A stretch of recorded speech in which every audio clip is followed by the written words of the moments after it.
días amigos, sean bienvenidos como cada semana a este su espacio, Praxis Jurídica, la ciencia del derecho al alcance de todos.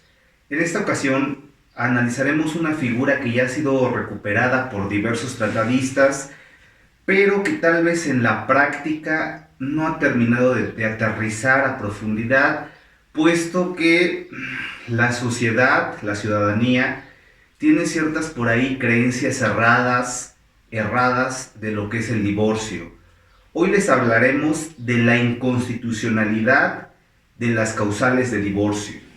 Partiendo de la premisa de que existen muchos tipos de divorcio, en esta ocasión solamente hablaremos del divorcio judicial, porque algunos estados de la República Mexicana contemplan las figuras del divorcio administrativo, bien a mi mente, o inclusive también el divorcio de naturaleza notarial. Pero vamos a dejar un poquito de lado estas figuras del derecho y solamente nos vamos a referir al divorcio judicial y de manera específica solamente al divorcio necesario, que es ahí donde aterrizan, es ahí donde se tienen que recuperar las causales de divorcio.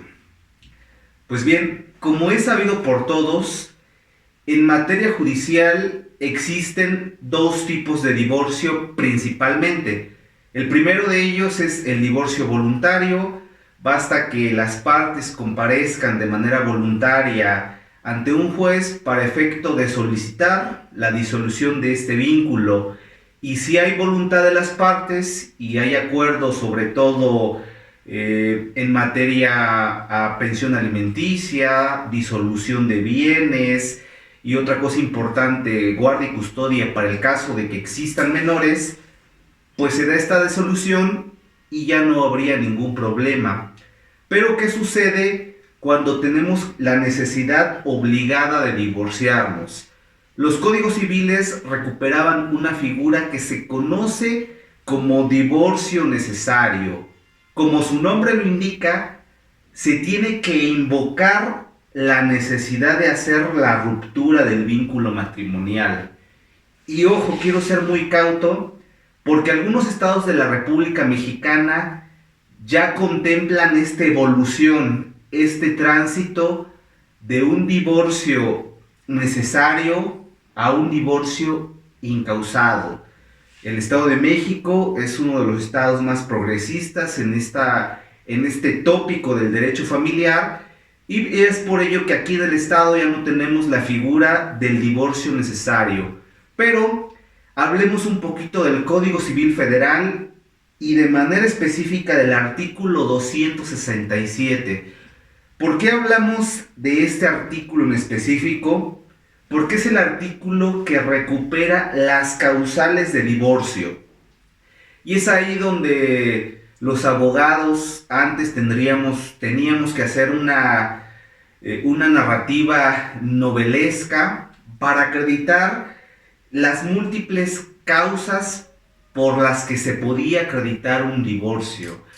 Me encanta este término, algunos abogados le llaman literatura jurídica, ¿vale? Tendríamos que desarrollar ahí una causal y ahí las causales para acreditar un divorcio, para invocar un divorcio, pudieran ser múltiples.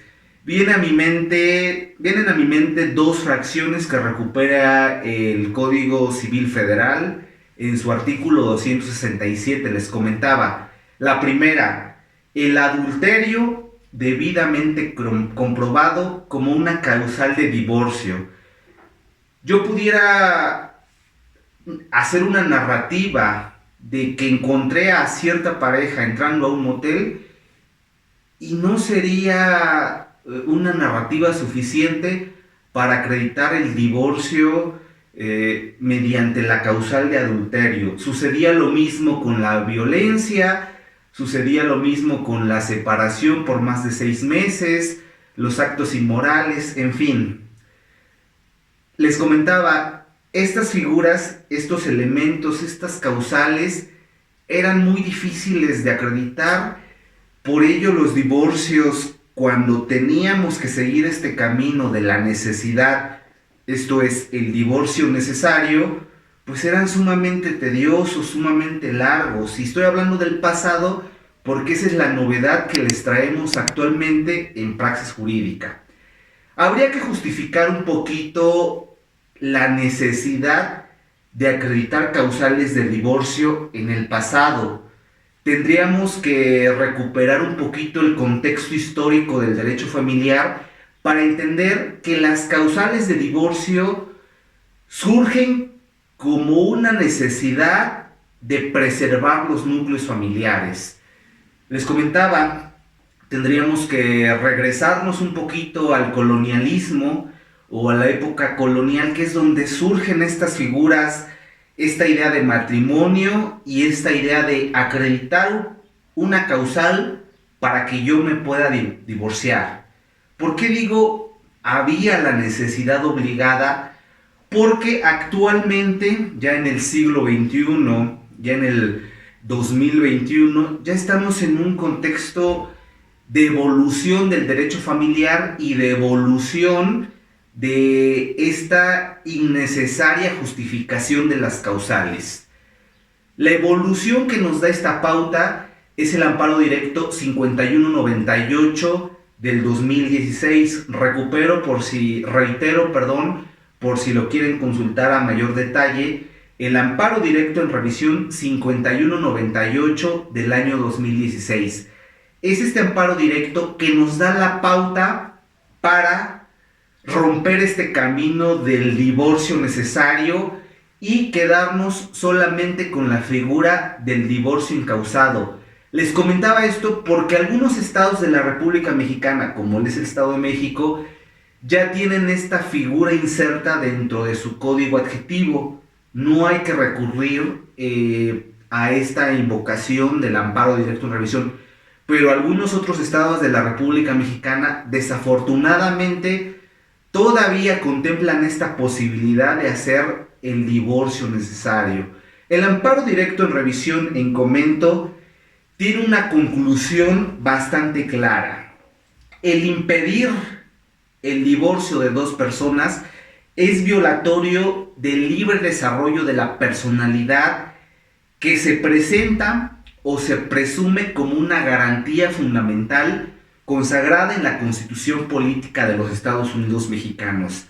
Ya en algunas otras emisiones les hemos hablado precisamente de este libre desarrollo de la personalidad y la conclusión es bastante clara. Tener que acreditar una causal de divorcio rompe cualquier esquema y sobre todo el libre desarrollo de un sujeto, porque se parte de la premisa de que si es voluntad de un individuo unirse en matrimonio, también lo debiera hacer separarse en el momento que él lo considere pertinente, sin la necesidad de invocar alguna de las causales que yo les comentaba ya hace unos momentos.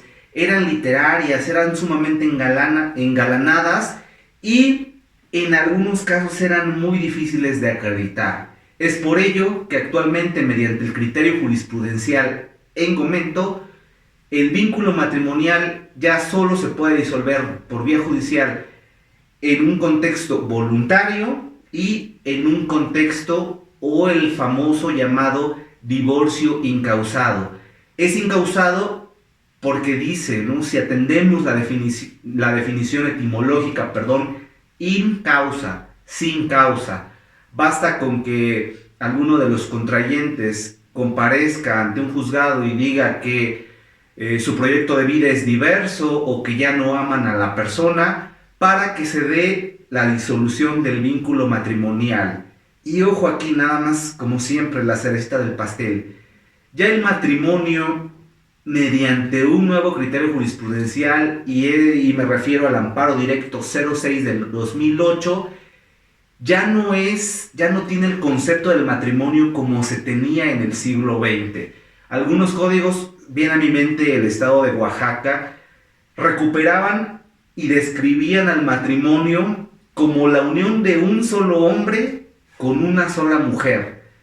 Les decía, esta idea de matrimonio ya ha sido superada por el amparo directo 06 del 2008 y dice la unión de dos personas o la unión de dos individuos, ¿no? Protegiendo este derecho del libre desarrollo de la personalidad, y la identidad sexual ya no dice un solo hombre y una sola mujer, sino que ya está recuperando estos dos adjetivos más incluyentes: individuos o inclusive personas.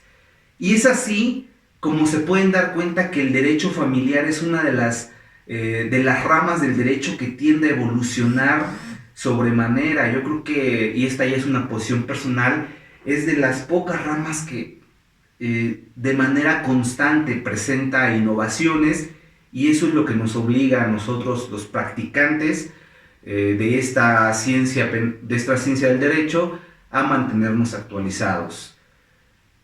Por mi parte es todo. Síganse suscribiendo a nuestro canal, envíennos todas sus dudas, algún comentario, en aras, claro es, de la mejora de su espacio. Praxis Jurídica, la ciencia del derecho al alcance de todos. Servidor y amigo Ebert Rafael Galeana Balbuena. Hasta la próxima.